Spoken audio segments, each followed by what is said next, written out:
I can do it as you. Thank you very much. Sorry, I am not for this morning debate. Luckily, there are no charlatans here. How are you doing?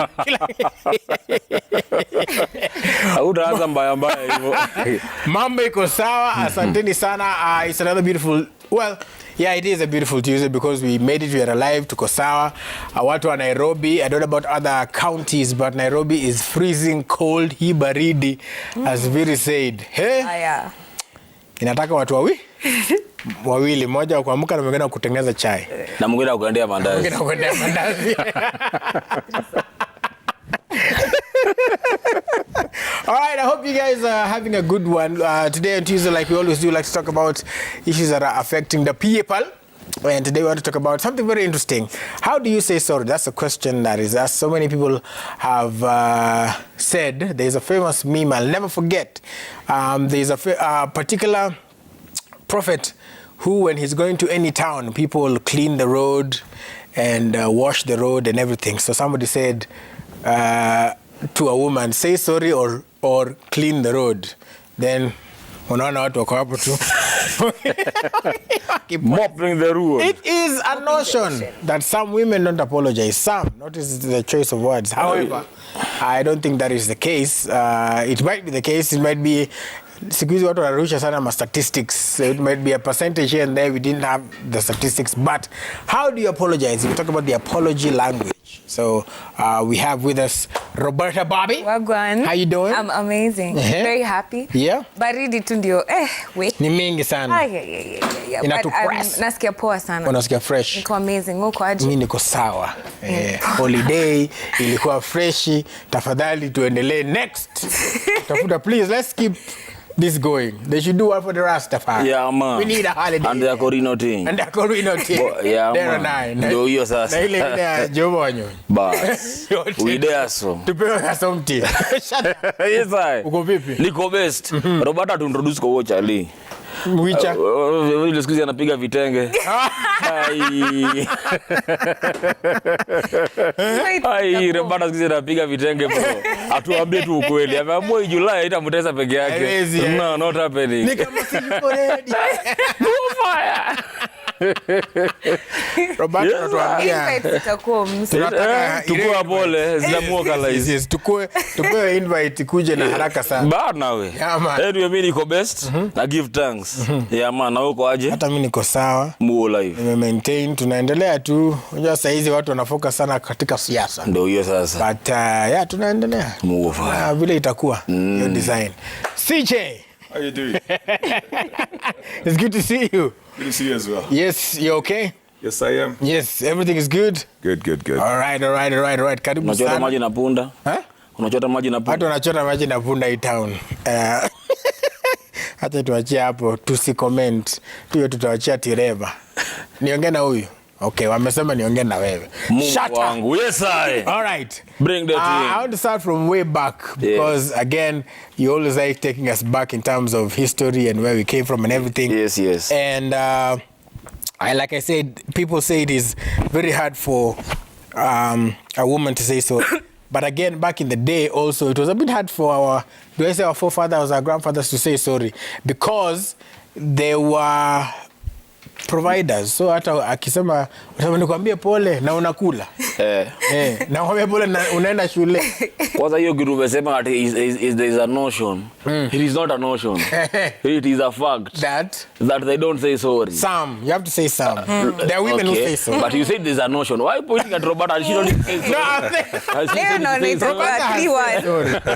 In the course of our friendship, she has apologized to me. No, they never have a problem apologizing to their friends.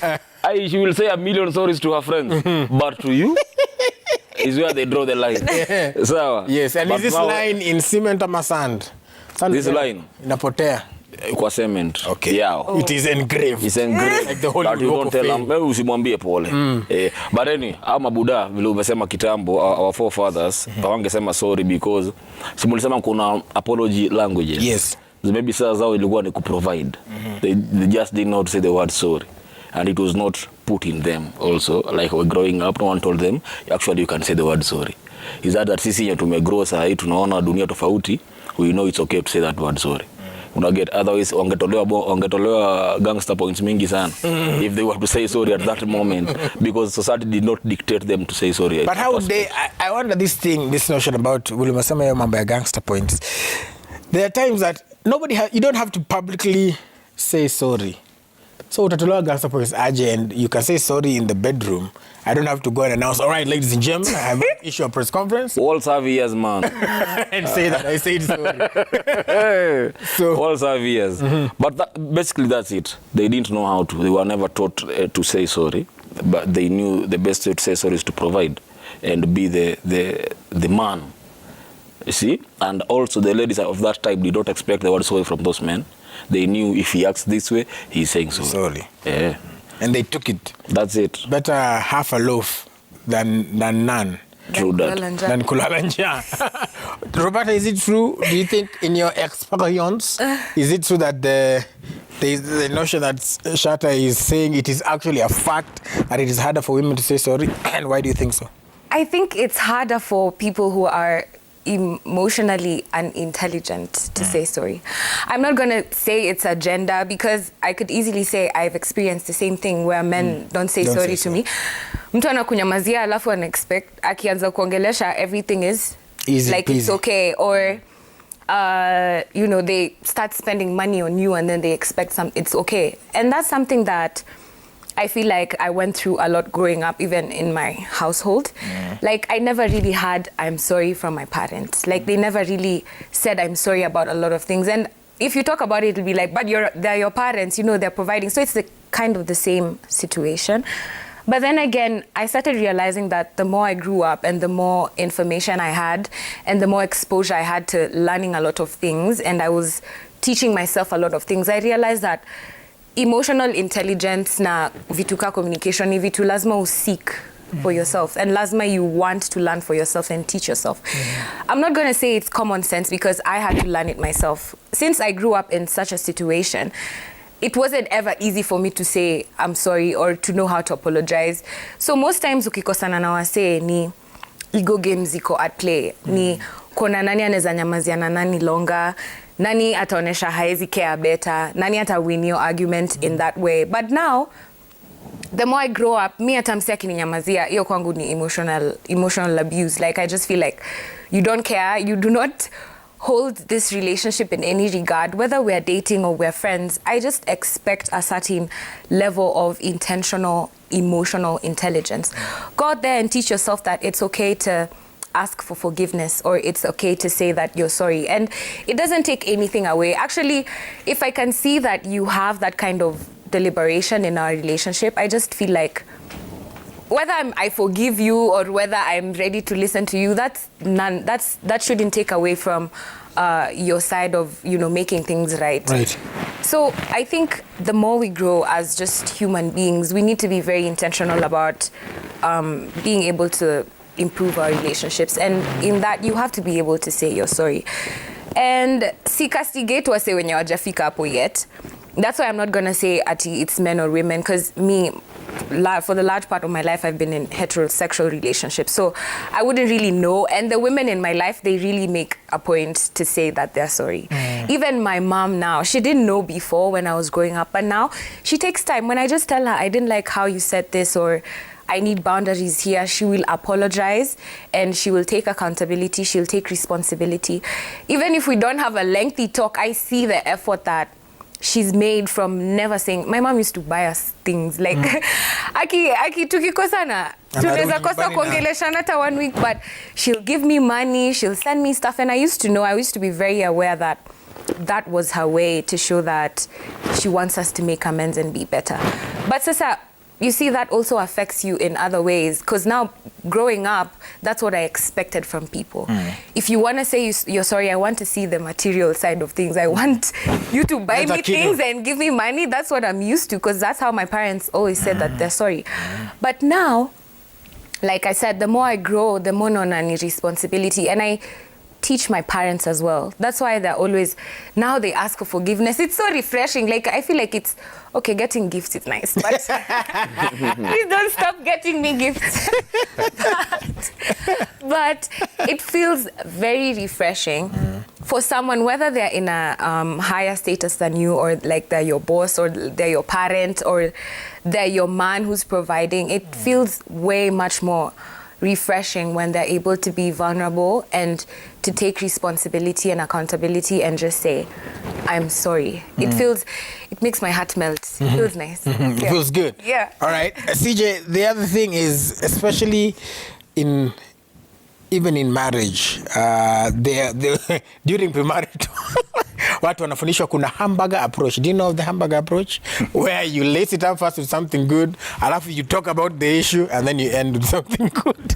Inaitwa hamburger approach. I learned that. Anyway. Do you practice? Well, me was about to check it. I'm sorry. But it's like you said, something you're big on, which is communication. But why do both genders find it hard to say sorry? Because I think most people talk about the male ego, but the same applies for the female ego, especially if they have friends, like Shatta always says, Rafiki, no, the poison. Like, no, don't say sorry. You do this. You're the queen. You should be treated this way. And the same for a man. Unasemaje pole kama mwanaume? Yeah. Well, a lot of factors. One, Shatta talked about socialization, how somebody has been brought up. You never heard the word sorry. It becomes very uncomfortable for you to do that. When we talk about, for example, the people who bring the gifts, you know, in the older days, people would pay fines. When you did something wrong, the elders would come together and say, okay, you're going to give 4 goats for the evil you did. So that's how the older people knew how to say sorry. You're going to pay a fine. I like that. And you will see the discomfort. There's this thing that, you know, it passes as mostly in the memes on social media, but it also shows your socialization. So the joke that somebody will have hit your car somewhere and then they say, makosa imetoke. They cannot say, I am sorry. They're trying to move themselves from the scene because we are not very comfortable being vulnerable. And that is because people fear that if you're vulnerable once, you may lose either leverage or a sense of authority, or you're going to lose some ground.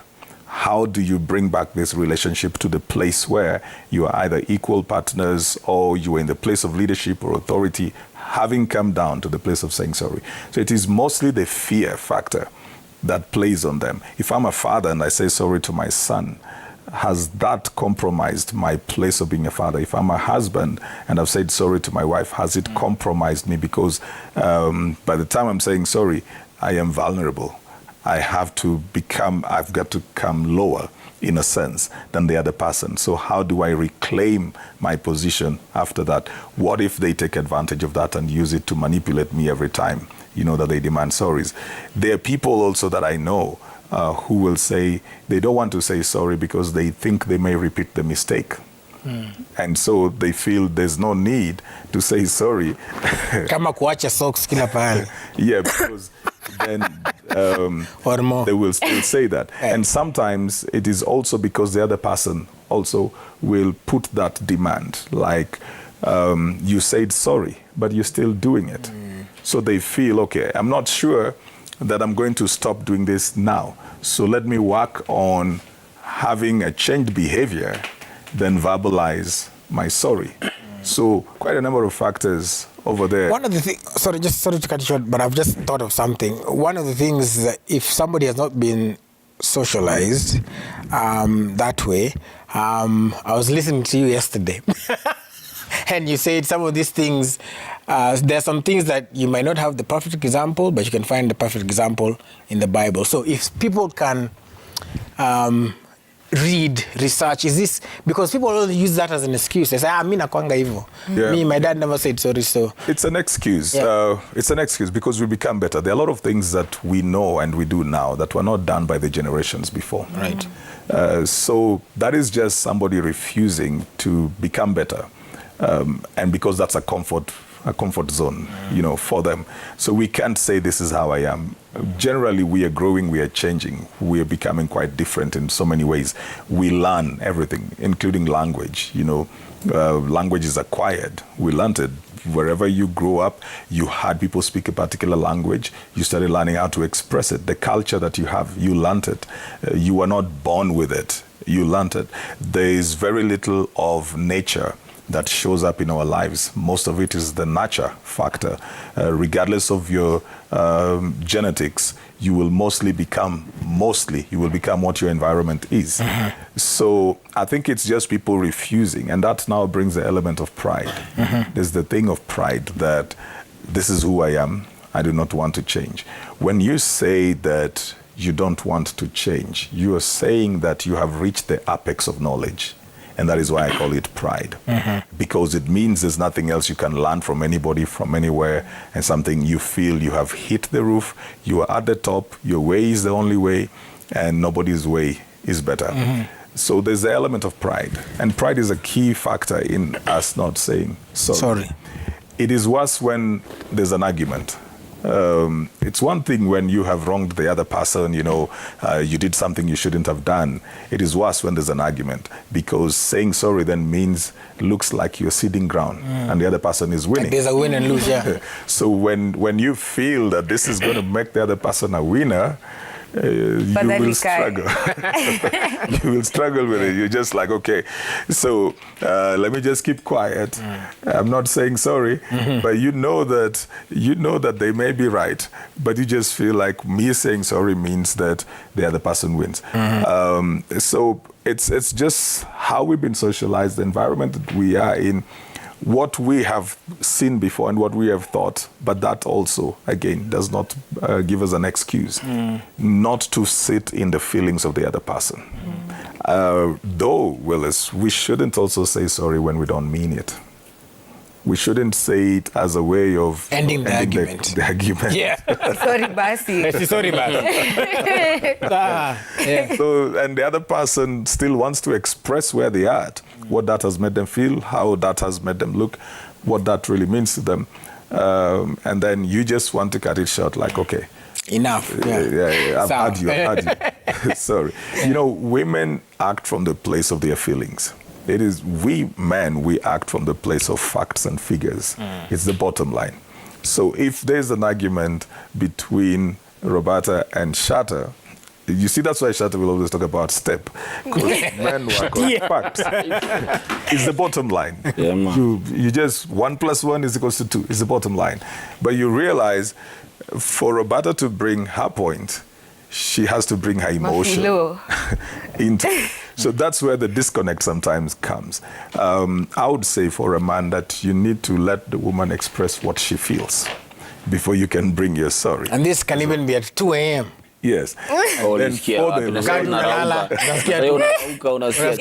funny how Excuse me. It's just funny how I find it funny how you're just randomly saying something like, I like the way the CJ is committed to leadership, and then so unajua commitment. You know what commitment is? Ulikuwa unasema kitu mzuri unajua communication. Unarudiwa huko mpaka sasa next time you want to talk you're like, you have to hold it. Am I walking into something? But I would ask, the other thing is, sometimes Shatta, men are also afraid of apologizing, and especially because there's apologizing, but also there's making the person understand like why this was right to me, or why I thought this is right, or where I'm coming from. So you say, sorry, I did this and this, but in my past relationship nilikuwa nafanyiwa hivi. Sasa let's say ulikuwa sema in my past relationship nilikuwa nakaliwa kidogo. And then now here comes another argument. Now and the girl goes, or the girl or the woman goes like, no wonder ulikuwa nakaliwa. So they're afraid of apologizing and being open and vulnerable because of the way itakuwa sasa a weapon. What do you like saying? Utakuwa deal sasa na terrorist. Yeah. You just walked into it. The Boko Haram territory now. Yeah. Acha nikwambie kitu. Unajua, first of all, kuna mimi na kuaga naambiaga wasema dem kulala ndani sio kusema sorry. kulala ndedhe kuna sio kusema sorry. Kuna mtu amesema women wakitaka ku apologize ukiingia kwa room unapata amevaa birthday suit. Sasa wewe ndio uamue nisamehe ama nisisamehe. And it's sex is used not as a weapon. What do you say that is? Is it an incentive? How do you say that? It's not a weapon, is it? It could be a catalyst towards the apology. Pushing you towards the apology. Si sorry. Yeah. Now, but pia kuna wase avoid kusema pole juu kuna mtu ukimwambia pole pia anakuteremkia gambaya sana. Like you said the word sorry and now they are all over you just because you said sorry. Yeah. Unaona? Baka sasa unajiambia kama nikisema ngai sorry this is how itakuwa na reactiwa, I'd rather not say the sorry. Wacha tuvurugana tu vile tunavurugana. Lakini that said, that does not mean you should not say sorry. You get? Na kitu tumesema useme sorry yenye umaanishi. Na kama ni juu ya vitu ulikuwa unapitia kwa your past relationship, you are cut over there, don't come bleeding here. Okay? You are cut over there. It means then you are not ready for this new relationship. First of all, go deal with the issues you had with that relationship, heal, then come to this one. Na pia when you said there are apology languages. So when you are offering an apology, are you supposed to focus on your language of apology or the language your person understands? Both. Let me tell you, there are 5 of them according to Dr. Jennifer Thomas and Gary Chapman, who also talked about the love languages. So they are expressing regret, accepting responsibility, making restitution, genuinely repenting, and requesting forgiveness. So in those 5 languages of apology, Sindio, are you supposed to focus on your way that you want someone to apologize to you, or the way your partner wants an apology? Because there's a way you say sorry and they say you're not saying sorry. You know, maybe you una feel mimi nikimpatia vitu nimwambie pole, yeye anataka uona mwambie by the way nilifanya hivi na hivi. Wewe una feel sasa hiyo ni kunikalia juu mimi nimekwambia pole kivyangu, sasa wewe hiyo yako ni kunikali. Why should I do things your way? Unaona, na hizo ni egos na communication. You have to understand your person. This is how they want things done, so I will do this. Na yeye pia in return anafajua mtu wangu ana learn kufanya vitu kama mimi vile nataka. In terms kama ni apology, you've seen kabisa this person is apologizing but not the way you want them to apologize. You lead them towards the way you want an apology, so next time they will know by the way, if I wronged, this is how I apologize. Unaona, which is an interesting thing again, because also that it's quite the balance, because that also opens you up to now I will know if I wrong Roberta or I wrong CJ, this is the way they like to be apologized to. So una form 2. Oh, okay, we in form 2. Yeah, that's the question of the day. How do you apologize? But watch later hapo as they take it in as I finish the point, and then I ask the question. Just leave it on screen. Thank you very much, Sheshi.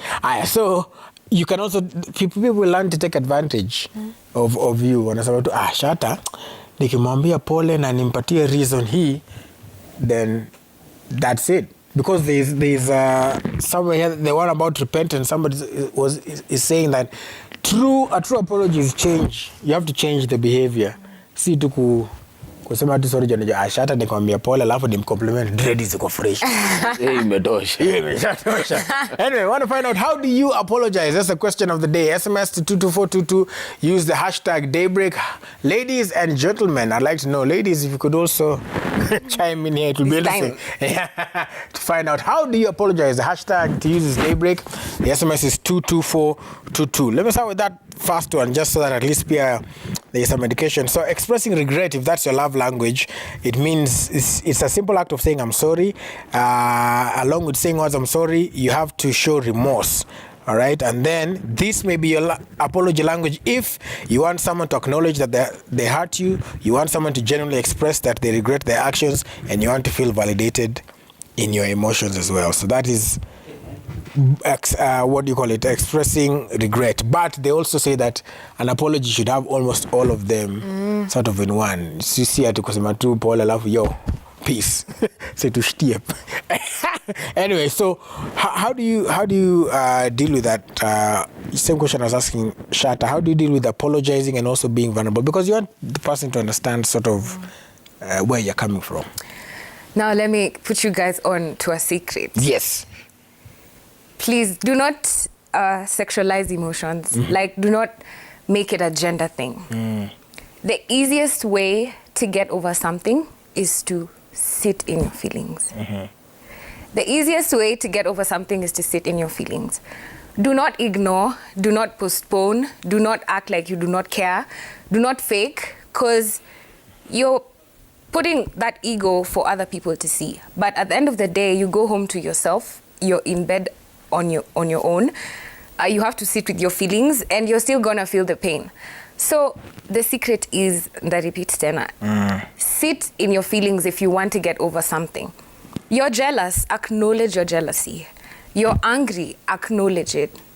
You're bitter, you're mad, you're hurt, do not ignore, sit in your feelings. Whether mtu amekosea ama una feel nini, that's the easiest way to deal with it. And most people think that if you act macho, and then, let me say men, because men haven't really been socialized to feel their feelings. So even when I say sit in your feelings, they're not really getting what I mean. They're like in a bar. Like it's like, what? Like sit in your feelings in a bar. Yeah, like I mean sit, like acknowledge hizo, sit in them. Unasikia uchungu kwa heart, chest mpaka unasikia ile shimo inafomingi ukiwa heartbroken. Sit in it, acknowledge it and accept. This is how I'm feeling. That's the only way you're gonna get over it as fast. The more you ignore feelings, how can I say, it's energy. It cannot be destroyed. Whatever you're feeling, whether it's anger, whether it can't be destroyed, it can only be transformed, but it keeps going. That's why when you keep grudges, it's you who's hurting. The other person is not gonna feel at you, oh, Willis anateseka, oh. It's not gonna happen. Hata kama Willis amekosea, ataendelea tu kudu better na kusikia poa. Like, you're never gonna know. So it's your responsibility and it's your job to sit in your feelings. And I wish more men learned how to do this, because it's not easier for them to be vulnerable. I don't know if it's because they don't have spaces that they're allowed to be, but I'd encourage especially men to learn how to sit in their feelings. Like, it's okay to be emotional, it's okay to be very vulnerable. And this puts away the ego. It makes learning emotional intelligence and communication way easier, because now you have nothing to lose. Like, you're not scared. Like, hata nikisema sorry, so what? So what? Watu wakijua nilinil nikabeg. So what? Watu wakijua nilimbuy gifts. You stop thinking like that. Shatta, you. You stop. It stops being. Everything is the what? Mama. It stops being. It stops being about other people, because now you're prioritizing mtu wako venye umemhat. And something Shatta said was, something he asked was a very good question. He said, so do you apply how someone wants to be apologized to, or do you act on how you're used to apologizing? So everyone has their own love languages, and they love being loved in the ways that they love being loved. So applying your methods might not work, because kutakuwa na miscommunication, they might not get it. Like, unaweza buy mse gift, na yeye anataka your accountability for real, then the gifts can come later. So just learn your person and understand what it is exactly that they need, and then give that to them, because they should do the same for you. If we unapenda kupelekwa Dubai ndo uambiwe sorry, mi nikijua hivyo, I'm gonna try my best to make sure that I give you the experience that you need to feel like I'm being remorseful. It's better than I just say, si sorry, ama nikutumie text, because maybe utafeel si genuine. And you see, I can't control anything that's external, but I can do better. And something I like about apologizing is, for me, something that I look out for in when people are apologizing is, are they improving themselves? That's what makes me feel really good. Like, you can say sorry, you can buy the gifts, you can do whatever you want, but are you really improving yourself? Because whether you're saying sorry to me or not, I could be any other person that you've hurt. I could be one of 10 people that you've hurt. And maybe ujambia watu wengine 9 sorry, ni mimi umekuja kuambia sorry. But the sorry is not to make me feel good. It should be about you improving yourself. It should be, I shouldn't do that again to Bobby. I should maybe improve myself and do better. I shouldn't endelea with this tabia that whatever situation it is. So a changed behavior is actually like the best indication for someone doing better and someone saying sorry. But when you're apologizing, please, or when you're in a situation that you've had someone, don't work from ego. It never works. It'll never fix the relationship unless you're in a situation where you really don't care and you're done with the other person and imeisha na haujali.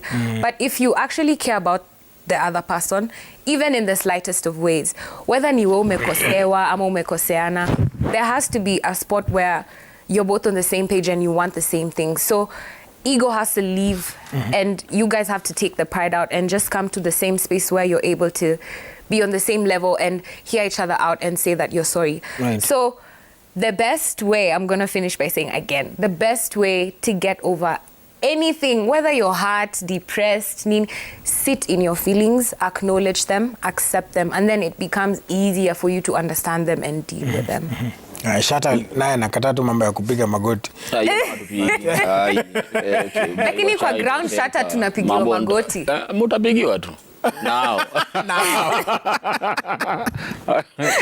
Kuna kitu uliuliza. You said that you're apologizing and then there's a but. But this was happening Get to your me. butt out the way. Yeah. That's what I always say. You see, well, inaweza kuwa a tricky situation because hata sisi tukisoma shule tulifundishwa to write an apology letter. Number one rule is you do not defend yourself while saying sorry. Yes. You did not do that. I did, but it consisted of anyway. Writing an apology letter. Yes. You see, number one, do not defend yourself. Just say you're sorry, But now it brings this point of accountability and this point of explaining to the other person why you did what you did. You see, in the explaining, you might appear to be defending yourself now. Because you see, I have said sorry. I didn't show up where we were supposed to meet. So in me trying to tell you nilikuwa caught up somewhere and this one, I'm defending the wrong. In such a situation, what do you do? Because uliambiwa ukisema pole wewe sema tu pole. So wewe tu sincere. This whole issue is also very prone to manipulation on either side. Because even when we talk about the improvement, so we have to ask, what is that standard that we're improving towards? I could just decide that I want to change who you are completely and make you become a whole different kind of a person that you are not. And you will do that because you either want to stay connected to me or be in a relationship with me or something. So if even when we're talking about that true apology is change behavior, I may actually be moving you from being who you are. So I may say, okay, well, Willis, you're too loud. And it makes me uncomfortable. So you say sorry. So now you're going to be this quiet person, and that's not you. I'm sorry for shouting. Yeah, that's just not you. Yeah. If I go out with you, you'll hang out with the people, you'll be all over the place with guys. And then when you feel like you need to get quiet, you get quiet. So we also have to ask ourselves, what is this that hurts the other person? Is it something that is a genuine hurt, or is it just something that is very selfish about them, that they want? For example, again, a lady is in your life and then they say, I don't want you to be with Shatta. They're not giving you any reason. For some reason, they just don't like Shatta. And then they want to see you disconnect from Shatta. And there's nothing wrong that Shatta has done to you or to her, but they just don't like him. Maybe they feel he's competing for space. Or maybe they feel you listen to Shatta a lot. So they begin to feel he has too much influence over you. And his influence is not even negative. And this person insists that if you really love me, you will do what I'm asking you to do because it's hurting me. So you've got to leave your friends and start living a very miserable life. You've cut off all your social network and family in the name of change behavior. I think we also have to define what is this hurt that we apologize about and that we are changing into, so that you're not being manipulated to do things that are going to make you not be who you are, not feel free with the decisions that you're going to make, not feel that you're in prison about every change that you're making. And then you also don't have to feel that, if you don't do this, then it means you don't love me. Robertta talked about the thing of the improvement. Somebody should observe the effort that you make to get there, but they also have to make some effort to reach you wherever you are. If they stay at where they are at, and you're the only one who's making the effort, it will become very tiring. It will become very heavy on you. So we have to watch over that so that we also are not developing manipulative people. Somebody does something and then they're waiting for you to say sorry and you can't explain why. There are times when the truth is you can explain why you came home late and you're not trying to justify yourself. There's a difference between explanation and justification. Yeah. Explanation is, this is what happened. I was on the road, this person came in, hit the other person on the back, we had to stop there for a while. Justification is giving the reason why you needed to do that and you're not moving from it. You don't feel there's anything wrong that has happened. If I tell you, yes, I'm late, I'm sorry, I am late. But it's just because there was this accident that happened over here, or I had to rush back to work and stand in because Willis had to leave and he asked me to do something. That's not justification. That's explanation. But justification is where I'm trying to firm up why I need to be doing this, even if there's no explanation. I'm trying to just back it up. There's no remorse. There's no remorse at all. I'm just trying to back it up. You know, so if I say sorry, because I came late, for example, if I say sorry and you didn't give me the opportunity to let you know why, then the next time something similar comes, I have to say sorry, but sometimes it's beyond me. So now you will have a grip on me as well. Thinking I always come late, then you say, I say sorry, but I don't change. But you've not known the battles in between. Why I'm coming in late. So you'll be developing resentment and saying he says sorry but he doesn't come in time still. And yet maybe I'm battling between a boss who needs me at work and you who needs me at home. So the imagination, wherever there is little information, there's going to be speculation. The imagination will be, where was he? The only reason the host will be saying sorry. And somebody will actually be interpreting that this sorry is because I am spending time with somebody else. So look at how that gap is beginning to come. I think even for apology to work, there needs to be conversation. Yes. So that the person then means what they are saying. And then the other person understands why they're doing this. Then now we can talk about, okay, if you are going to stay at work, if you are standing in for somebody else, please communicate. Just let me know you've been asked to stay at work for 1 more hour or something. So in the future, even when I'm coming in late and I'm genuinely coming in late, I don't actually need to say sorry I came late because now I've explained why I'm coming in.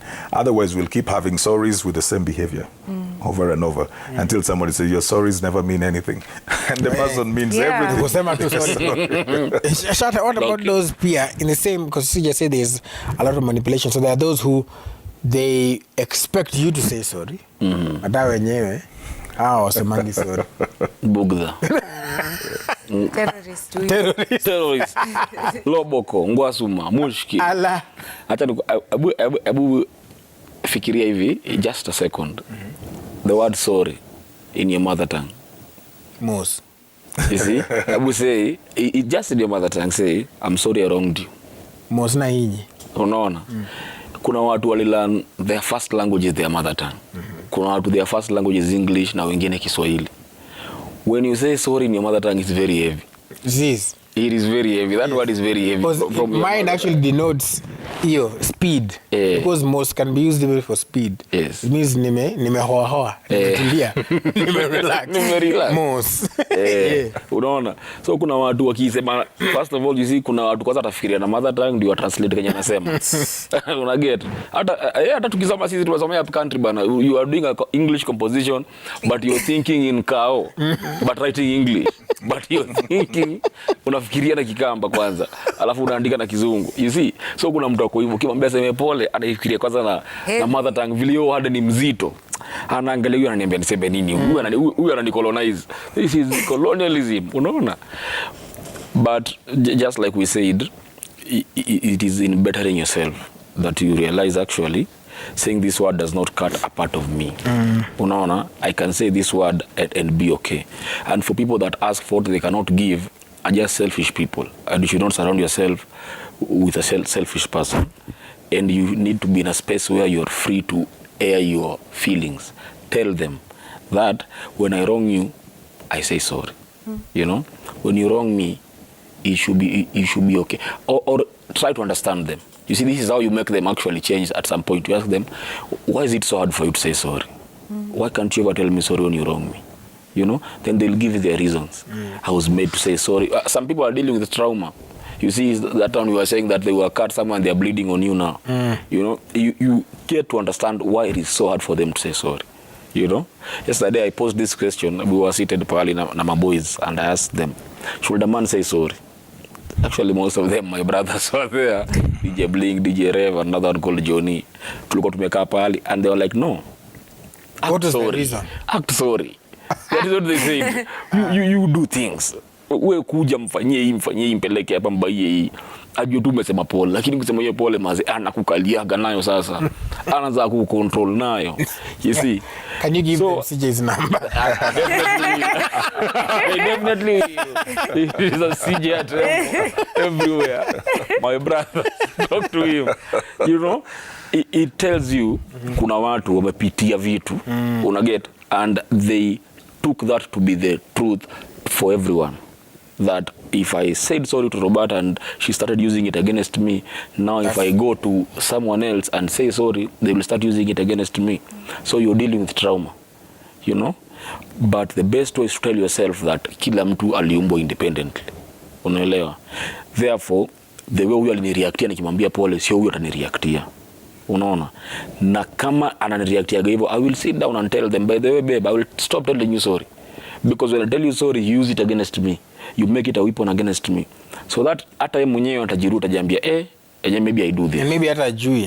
Unaona, the beauty of it is to speak. There's something Sija said that pale kuna little information, speculation in a grow. Wanna get? So kill the speculation and don't feel like you're being controlled when you're explaining yourself. Leo umekubali na CJ. Naona kuna baridi. Kunanyesha. It's already raining. Baka kumekuwa na kapis hapa inalinga. Hiyo speculation, by the way, it should be a topic. Unaona, your little information bringing speculation ni ukweli kwa hata in terms of finances. Home mwanaume that wewe utakaje kuambia mtu wako ndio uko nayo. So yana speculate ana speculate umekombolea wasichana 5 nyumba huko nje. Because you've never told them how much you earn, how you spend your money, you know. Sana wote. Almost it. Let's make it even number. Anyway, sorry. We had asked you some questions here, and we'll be taking some of the feedback in just a short while. Oh, there is some. All right, thank you. This is lazima nienda kwa ophthalmologist. This is a graft C929. Unakuja na funny joke, then apologize kwa blanda. You first make them laugh. It's the hamburger thing. Okay, this one doesn't work all the time. Maybe some people get more offended because I think now you're trying to be funny. All right, let me see. Nikisimama hapa si bado mnanisikia? Okay. Swake_M says, before you do anything, practice self-affirmation. It's important to start by saying a few positive words to yourself. Number 2, spell out why you need to apologize. Number 3, admit that you're wrong. Number 4, acknowledge the other person's feelings. Number 5, say you're sorry. Number 6, ask them to forgive you. This sounds like they were reading from the same script that Ivan Amoli alinitumia. Ochieng_tweet. I think how to apologize depends on the age of the person you're apologizing to. Like to the elderly people, one should humble his or herself to apologize and use language of courtesy. A quick side note and emphasis here. For all the older people, tafadhali, not agreeing with you is not a sign of disrespect. Alright, let's move on. Engineer Lazaro, don't expect a real typical African man to say sorry after small argument though, with the partner. Kupiga magoti kwa mwanaume is some kind of inferiority unless you're asking for hand in marriage, but that's a story for another day. All right, so I guess you're going to SMS ama hapo ndo mwisho. Nganga tuko sawa? SMSs. All right, let's take a look at the SMSs. This, you didn't leave your name, but you say an apology should come after one accepting the mistakes and asking for forgiveness and in fact showing actions that you will never do the same. So what we're talking about, changing your behavior. Mary from Kisii says, for me, I am emotional. So it is very hard to apologize. All right. Like Robertta has said, it underlined the word emotional intelligence. Amandika in caps. Kagwa, you say, if, or rather, I'll apologize to my fiancée by buying her gifts and taking her out. Pesa ikiisha. Pesa ikiisha. Someone says, I fear verbal apology as it opens the floodgates of emotional battering. You are reminded of what you did 20 years ago. Better keep quiet. Na mimi niko na swali. You know, there are also people who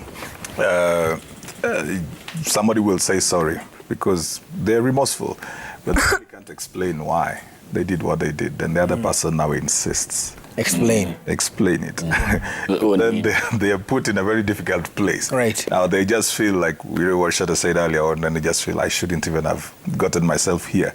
Because they just like, now you've got to tell me, explain to me what happened. All right, I went out, Robertta. Why? Explain to me exactly why. This thing is going to take like another 2 hours. They are sticking on that particular point like for 2 hours. So it becomes humiliation to this other person. Condescending. You need to see, you know, body language would not lie. You can also tell sometimes, even when somebody speaks very few words, but you can tell that the person is sorry. You see that even with children, you know. And sometimes... Yeah. And sometimes now what we want as an apology is actually fear. It's actually fear. You'll see somebody, the childhood traumas that we deal with, there are people who whenever they were wrong, they knew they were going to be beaten so bad or treated so bad. So anytime you bring them to the point of having to explain themselves, it triggers that. They end up in a place of fear, and then their easiest place to go into is silence. It's not that they're not remorseful, but they've gone back into their childhood. So they go quiet because anytime they were wrong, they knew the beating was going to be crazy. The screaming, the shouting over them. So it brings them back into that particular place. And that can happen to even a man who is 55. He can still go back into that space. So you think this man is very insensitive, he's remorseless or something. But the approach as well, even from the point of the person who needs to receive the apology, the approach as well. This thing is not one-sided. The approach, whether the person will actually feel safe to come out and say, I'm sorry. It starts with children. Can a child actually come and say, I'm the one who stole the money, I'm the one who ate the sugar? And if we don't make it comfortable for them at that age to say it, how will they say it when they are adults? Because they fear the repercussions. They feel that admitting to a wrong means there's going to be repercussions to it. Self-preservation will make people not want to admit to a wrong. I mean, there's this athlete who he's admitting that his name is not his name. He probably feared the repercussions before. Now he's saying his name was different and he went to the UK through child trafficking. So the question is, okay, was he lying? Was he protecting himself? You know. So there are also those dynamics sometimes. When you are the one who is seemingly right, also have grace for the other person.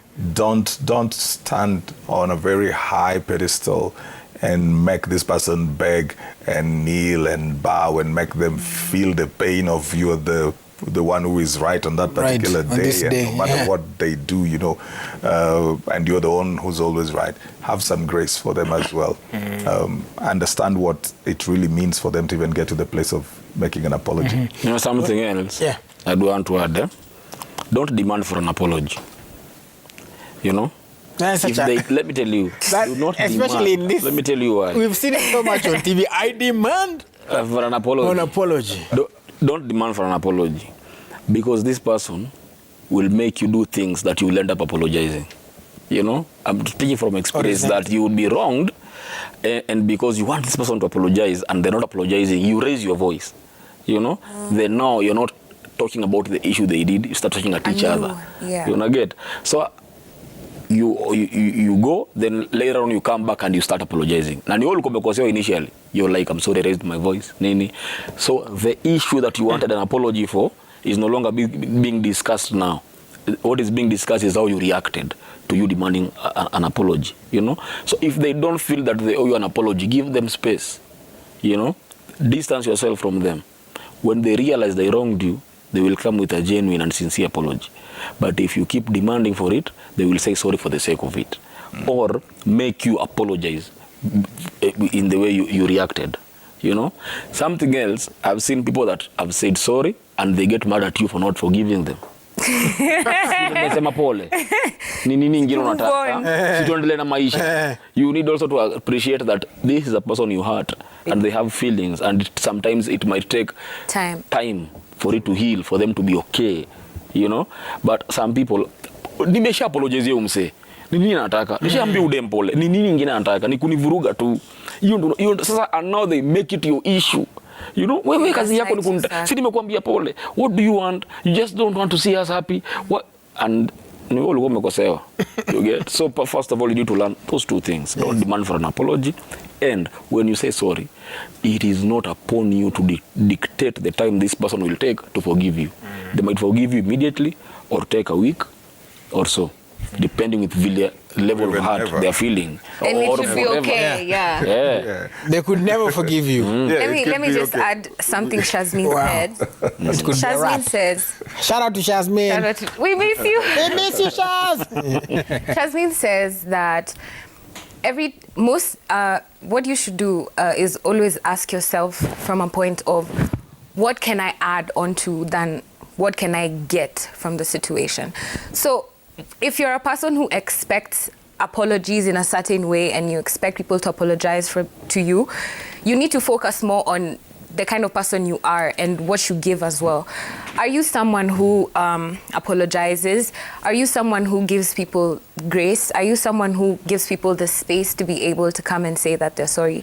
Because so many of us tunakwanga kwa hiyo space ya mi lazima niambie pole, asiponiongelesha nini, but wewe, are you in the space where you're ready to listen to them or hear them out? Are you in the space where you're able to be kind and respectful and give them a listening ear when they say that they're sorry, instead of just kwa hiyo space ya mi lazima niambie sorry? Because for you to receive, you have to give as well. You have to be able to just be kind and graceful so that they can learn, and like CJ said, they can find a safe space to be able to just come and say that they're sorry. Because if someone that hurt you feels encouraged because they know that even if you don't forgive them, they know that you listen and that you're kind enough to not be disrespectful, it makes it easier for them to even want to, Roberta ni mseuskiza, wacha tu niende nimwambie pole, hata kama siko ready kumbaia gifts, winking at my mom. Hata kama siko ready. I know if I speak to her, she'll listen. I know if I drop her a quick text and just say sorry, even if I'm not ready to explain myself or to give her the explanation that she needed, I know she'll still listen. So be that kind of person who asks yourself, what can I give? How can I make the situation better? Instead of just sitting and being like, mi nilikosewa, mi ndo lazima apologize. Because you have to be on the same page to make things work. So let's not just be people who think, what can I get? And be more of the people who are like, what can I give into the situation? Yeah, because also there are those people who, like you said, you apologize and give the reason as to why you're sorry, maybe even give a background of, the story. But people begin at that point to invalidate that. You say, I can't say sorry because maybe or I was afraid, or as you said, CJ, the trauma will come. But they say, apana hiyo sasa nipatia, hiyo inaitwa excuse. Yeah, that is an excuse for that. So how do you also, because again, somebody will be explaining themselves and like you said, reach out to them. How do you, as the person who has been wronged, sasa usianze kulemea ujama or huyu fidigia them, how do you kind of balance, because you don't invalidate their feelings, yes, you're still hurt as well, and you also want to kind of wameanza kuji-explain, so you want to understand them and reach out to them, so to speak. You see, it's a courtroom situation. You sit as a judge over there. Evidence will be adduced. You'll sit there, you'll go through it, and you can tell whether this is true or false. But you'll still have to look at mitigation. Okay, this person may even have been wrong, but then you're looking at why did they do what they were doing. You also look at the elements, Willis, of the effort. I talked about that. So when I sit here and you're telling me why you did, sometimes I may tell Willis is trying to preserve himself. But at least he has made the effort to say sorry. So the story you're giving me may not be necessarily true, but that doesn't mean that I should be on your case like that. I should appreciate the fact that you've tried to do something. I may point out to you that I don't believe what you're telling me, but because you made the effort, let the story end. Yeah. There was an effort for you to mend it. Because maybe it took a lot for you to get for you to get there, which is the thing I was talking about, things like fear. Maybe you're actually making up the story because you're afraid to lose me. That means something, that you actually still want this connection to work. And so I should appreciate the effort that you are still trying to keep this going. Then now I will judge you based on what you do after that apology. After the conversation. So I may give you a little bit benefit of doubt and then judge what you will do after that. Now, if somebody keeps on taking advantage later on, that's a whole different case. If you see that they never mean what they say, they lie a lot, they're disrespecting you, that's a whole different case. So you can judge it like that. First time, give somebody the benefit of doubt.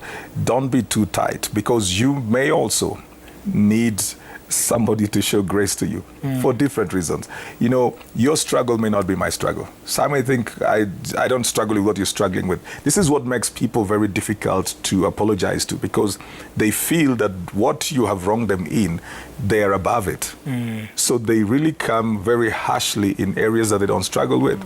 So if I don't smoke and you smoked, I'll come after you, because I feel, you know what, you'll never catch me smoking. So I'll really come after you. But I'll forget that maybe I have an issue with paying people their money. And then that one, I want people to be nicer to me.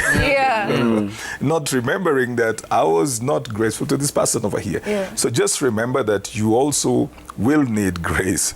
At some point. It could be you who's sitting on the other side. If the person makes the effort, really, really, really give them the benefit of doubt. Well, the next thing I need to say, Willis, is we also need to shift the conversation to the children that we are raising. We're talking about adults, but are we making it safe for children to own up to mistakes? Do they feel that they can come to their fathers and their mothers and say, look, I messed up.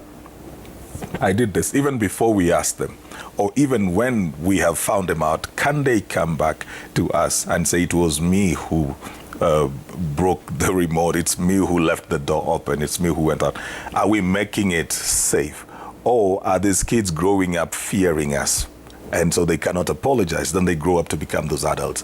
Because even as parents, sometimes we behave as if we've never been kids. We behave as if we never wrong anybody anywhere. If some of these kids would come to our workplaces, they'll never forgive us. They'll find out that we are exactly at work what they are at home.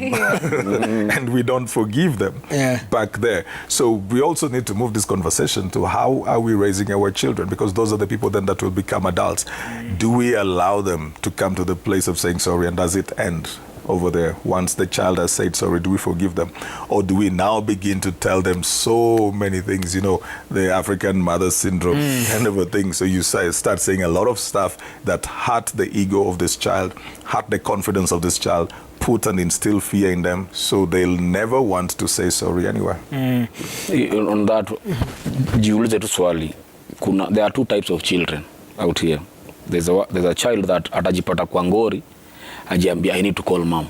Immediately the first reaction, let me call my mom. Mwingine atajipata kwa ngori aseme my mom will kill me. Sasa ukijua hivyo, jiulize what kind of a parent are you? Huyu mtoto anasema kwa shida wa kwanza, let me call my mom or my dad. Mwingine anasema my parents will kill me. So where are you as a parent? That's true. Yeah, that's very true. All right. So these are elements of a perfect apology without justification. So say you're sorry, not I'm sorry. Own the mistake. It's important to show the other person that you're willing to take responsibility for your action. Describe what happened. Have a plan. Like, let's say you mambo ya CJ kukuja late, not that he does. But that's the example he gave. Have a plan or talk about it. I remember a time when Mimi kukuja late ilikuwa ngare, but it's just because like Roberta always says, there was no communication. So have a plan. Say that nikiona hii kitu itakuwa long sana, nitasema. Admit you are wrong, then ask for forgiveness as well. And even as growing up, I like to say, growing up, one of the most craziest things that happened to me was, for those of you who know my dad, I know he was a very firm disciplinarian, so you can imagine how he was at home. But the most amazing thing used to happen that would shock me was, there was times I would hear him tell my mom, I'm sorry. And I would be like, wow. Yes, say it. Wait a minute. Huyu mtu mwenye nilisikia akisema hivi jana na watu wanamwogopa and people are saluting and everybody, like if he enters the room, guys stand up to see. But he's telling my mama, so, well, damn, mama, you're a superhero. But later on in life is when I realized, oh, and yeah, people have to say sorry. And mean it. So I think growing up for me, my dad was actually a role model in that area. Kusema sorry. And I remember when he told me sorry, I almost hung the phone. I was like, wait a minute, why are you? Okay. Okay, so what do I do with this information?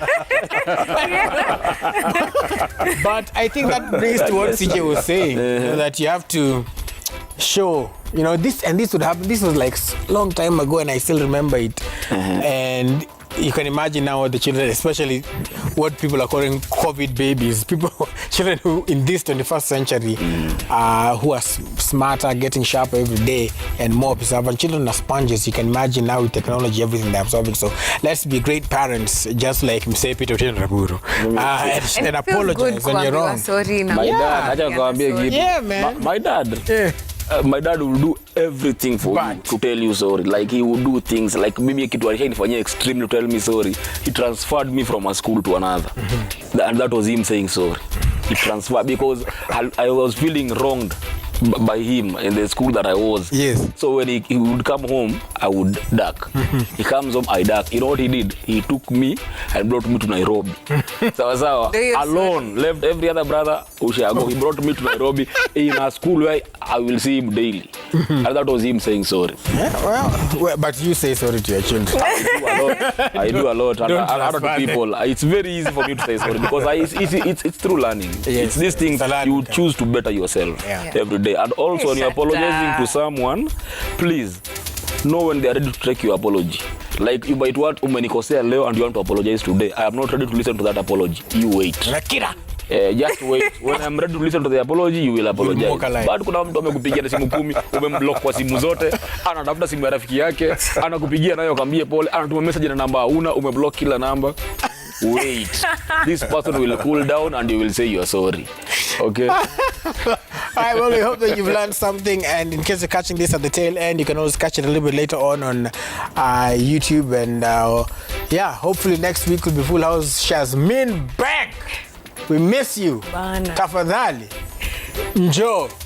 Yeah, we're having beautiful conversations, Shazmin. All right, make sure you follow at Robertta Bobbie on all her social media handles, and also loveandorgasms.com, and the blog, read it, and the podcast, listen to it. At J Atemo on all his platforms. He has 10 books. Buy them. They are important for you.